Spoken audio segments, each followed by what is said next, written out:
I am ordering Solgen Calida to write Aguinaldo a letter, ask Aguinaldo to conduct immediately an audit dyan sa Red Cross na yan.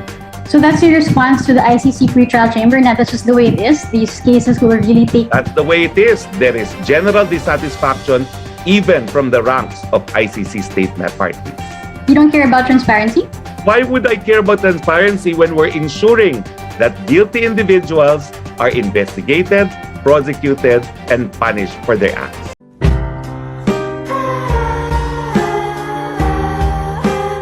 Secretary Roque, Yusek Rocky. Yes, go ahead, Yusek Rocky.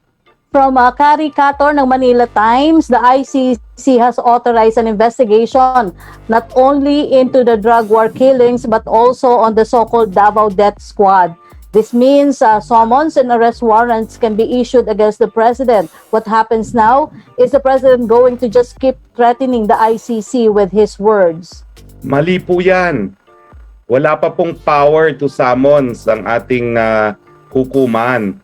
Ito po ay panimula pa lamang ng preliminary examination. So, alam niyo po kasi ang sistema na ginagawa nila sa ICC, yan po ay tinatawag na inquisitorial.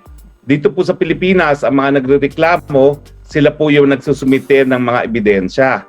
Pero sa kanilang sistema, yung prosecutor hahanap ng ebidensya, hindi ibinibigay sa prosecutor.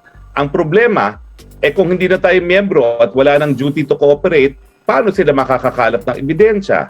Sa isang killing, kinakailangan merong police report. Paano gagawin nila? Hindi magko-cooperate ang mga police para ibigay ang police report.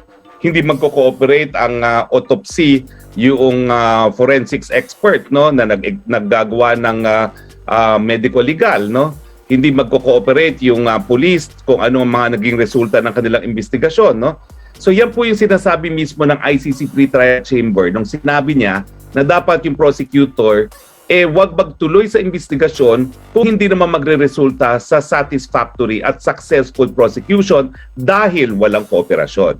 Now, nabaliktad po yung ganyang desisyon dahil ang sabi ng Appellate Tribunal, well, nasa prosecutor pa rin yun, miski alam niyang walang cooperation at mahirap na makakuha ng ebidensya para magkaroon ng successful prosecution, kung gusto pa rin niya mag-imbestiga, nasa sa kanya yan. Kaya kung titignan niyo po, napakadaming mga kaso, taon na po ang nakalipas, nakabimbin po ang preliminary investigation kasi wala nga po silang makalap na ebidensya. So, ang aking prediction po, matutulog lang po yung kasong yan dahil in the absence of cooperation, lalong-lalo na sa kapulisan, wala po talagang ebidensya na makakalap. Ang second question po niya, Chief Presidential Legal Counsel Salvador Panelo says the administration won't do anything to prevent the probe, but if the president still won't cooperate, wouldn't that stall the investigation? Well, yun nga po Sinabi na mismo ng ICC Pre-Trial Chamber yan. Huwag mag-aksaya ng panahon sa mga kaso na dahil walang kooperasyon ay hindi magre-resulta po sa isang successful na prosecution. Opo. Ang third question niya, Panelo also says the probe was just a political and propaganda apparatus. Is the government accusing the ICC of intentionally launching an investigation just to dethrone the president? Well, sabihin na lang po natin ganito, no? Ngayong nasa New York po ako, nakakausap ko mga kapatid natin sa Africa, may punto po, there was a time na lahat ng mga African nations belonging to the African Union ay nais nang bumitiw sa ICC. Bakit? Ang perception nila, pinupuruhan ang mga Africans. So, ganyan din po ang pananaw ng presidente. Bakit mo ko iimbestigahan? Alam mo naman, gumagana ang hukuman ko. Nung kami pumayag na maging miyembro sa ICC, pumayag lang kami na pwedeng gumalaw ang ICC kung mga hukuman namin ay hindi na gumagana. Gumagana yan. So dapat hindi talaga nagsimula ng investigasyon dahil labag yan dun sa consent o yung pagpayag natin maging partido sa tratado na nakabase dun sa prinsipyo ng complementarity na aakto lang ang ICC if the local institutions are unable or unwilling. Opo. Ang susunod na magtatanong, Secretary Roque, si Pia Ranyada ng Rappler via Zoom. Go ahead, Pia. Yes. Sir, you were saying that non-cooperation is likely going to be a basis for the ICC to file a real investigation or a formal and the next stage in the investigation. But sir, how about sir yung case of Afghanistan where initially they withdrew or did not approve of a investigation because nga yung government didn't want to cooperate, but then they reversed that decision, and that's why now there is an ongoing Afghanistan investigation. So, given that, hindi naman, palagi namang hurdle yun yung non-cooperation, and yet prosecutors are able to move forward in certain cases. So, why will the government simply not just participate so that you can once and for all prove that wala namang human rights abuses in the drug war? Because it is a violation of our sovereignty and our jurisdiction. Yung consent natin to be a member did not mean that we waive our sovereignty and jurisdiction. Napaka-importante niyang soberenya. Ha? Yung jurisdiction kasi, isang aspeto yan ng soberenya. At yan nga yung jurisdiction na maglitis ng mga kaso at gumawa ng batas. So hindi po natin yan binaliwala nung tayo naging miyembro ng ICC dahil ang sabi lang natin, papayag lang tayo sa jurisdiction ng ICC kung hindi gumagana ang lokal na hukuman.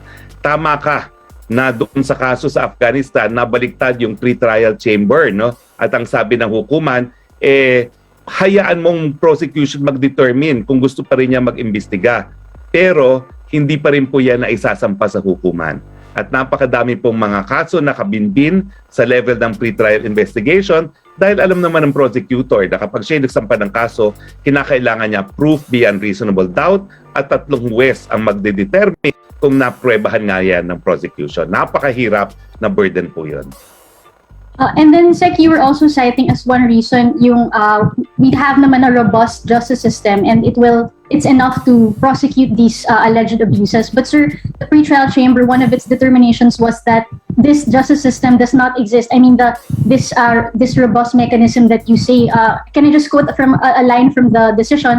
They said that, fifth, the supporting material indicates that the Philippine authorities have failed to take meaningful steps to investigate or prosecute the killings. It appears that only few cases have proceeded to trial, and that only the case of the murder of Kian de los Santos has proceeded to judgment, and that the PCO even identified the deaths of drug personalities as achievements in the year-end report of the administration. So, sir, can you just, they already found themselves na wala ngang, parang kumbaga, the justice system is not working here. So what happens now? Will the government now hasten these cases, maybe make a special initiative so that these cases finally reach trial and lead to more convictions faster? Una-una, that's erroneous. And pangalawa, that's actually a prejudgment. Kasi at the level of preliminary investigation, kinakailangan masatisfy din yung requirement ng complementarity, no? So even before they conduct the preliminary investigation, meron ng conclusion na hindi daw gumagana ang lokal na hukuman. Alam mo, yung delay, problema yan, hindi lang sa Pilipinas, kundi sa ICC na rin. Alam mo ba yung preliminary examination laban sa Inglaterra para din sa mga war crimes at di umano'y ginawa sa Afghanistan, no? 10 taon yung preliminary examination. So kapag ang mga akusado ay mga from developed countries na mga puti, 10 taon sila nagdedesisyon at ang desisyon doon para wag na ituloy ang preliminary investigation. Pero kapag hindi mga taga-developed countries gaya ng Pilipinas, napakabilis ng resolution at ganyan din ang ginagawa ng ICC sa mga akusado na galing sa bansa ng Africa, siyang dahilan kung bakit kamuntik na halos lahat ng miyembro ng Africa ay umalis sa International Criminal Court. So that's your response to the ICC pretrial chamber, and that's just the way it is. These cases will really take... That's the way it is. There is general dissatisfaction even from the ranks of ICC state parties. How about, sir, yung public statements of the president saying he will grant pardon to any policeman accused of wrongdoing as long as they are doing it during anti-drug operations? Kasi the pretrial chamber also identified those statements as one way to determine reasonable basis na may parang lack of justice system reparations and... No. What they have to prove are the elements of crimes against humanity. That there is systematic and widespread attack against civilian populations because they are civilian populations. At yung mga ganyang salita, that does not prove the elements of the crime. But what will the palace now do? Kasi yun nga, yung issue of transparency, if you're really willing to make sure that walang human rights abuses in the drug war, people are calling for DOJ and PNP to share the police records of the 52 cases of abuses by the police found by the DOJ. So will the DOJ or PNP now share these police records with CHR, CSOs, and maybe even the public? Parang huli ka naman sa balita. General Elazar is here. They agreed to share all their case files involving deaths during police encounters. Di ba? Is this true, Chief Elazar? Hindi lang 52. Thousands of files they have in fact shared with the Department of Justice. Hindi, alam naman namin yung sharing with the DOJ. It's the sharing with the CHR and the public that we're asking about now. Will you do that? Ang importante kasi DOJ. Kasi DOJ sa ating sistemang legal ang magsasampa ng kaso.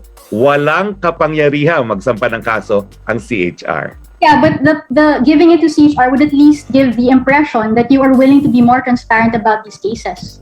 We don't care about impression. We care about the fact that the pillars of criminal justice system are working. You don't care about transparency?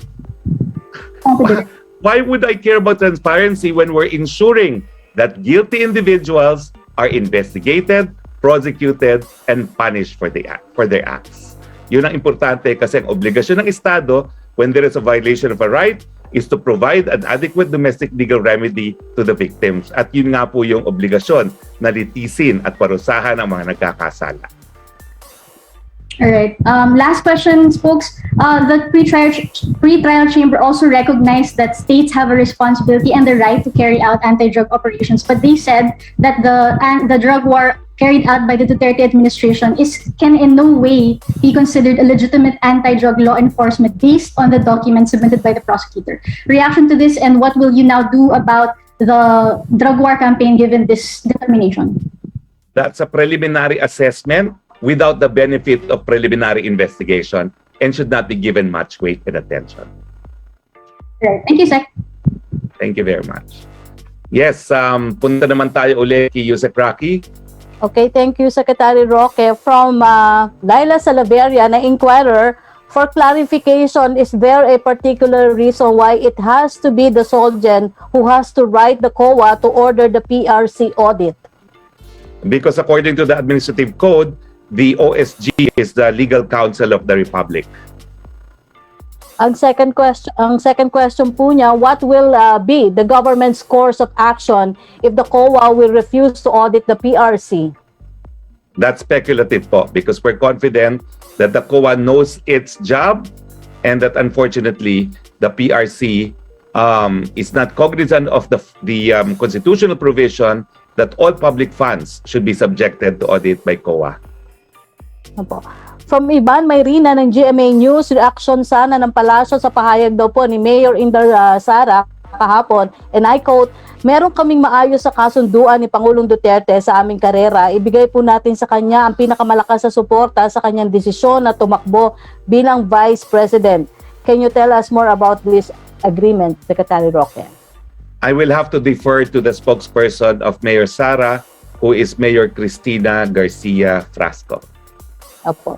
From yung pong tanong ni Kylie Atienza ng Business World, will the Philippines under the Duterte administration allow ICC investigators to enter the country? Why not? Well, unang-una po, wala pong dayuhan na kakapasok sa Pilipinas except for those with long staying visas. So ngayon po, because we are limiting the entry of foreigners, lahat naman po ng mga foreigners, yung mga turista and otherwise, yung walang mga long stay visas are not allowed into the Philippines.